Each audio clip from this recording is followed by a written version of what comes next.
This week at the White House, President Trump is set to host a deal-signing ceremony with Israel and the UAE. His efforts in the Middle East earning him 2 Nobel Peace Prize nominations, a story the networks didn't even bother to mention. In a new op-ed, our next guest calls out Democrats and the media for what he calls partisan damage warning, that it's going to be felt for years to come. Here to explain, Fox News contributor and New York Post columnist Michael Goodwin. Michael, good morning to you. Good morning, Steve.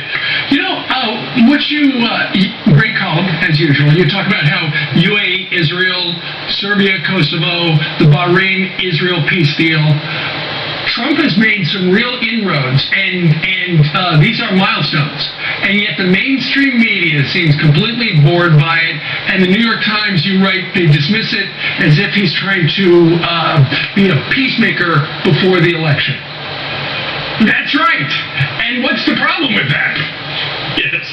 Well, the problem, of course, is that it's Trump who's doing it. If a Democrat were doing this, which is, frankly, a remarkable string of peacemaking deals, as I say in the column, that before Trump, there were 2 Arab countries in the last 75 years that recognized Israel's right to exist. Now there are 4, because these 2 and others are really lining up to join this new alliance against Iran.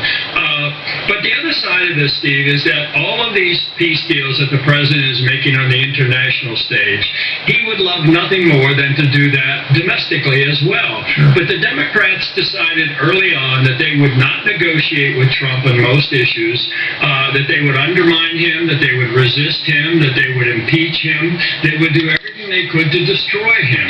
And so they have never achieved many of the things that were clearly within reach. A national infrastructure bill, real immigration reform for the first time since 1986. They said they wanted it, but they were never interested in doing it with this president.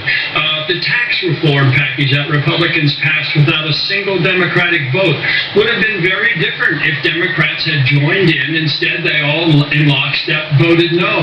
And the list goes on of things that would be different in America today if Democrats had acted as a rational and loyal opposition party rather than part of the resistance. Sure. And, 4 years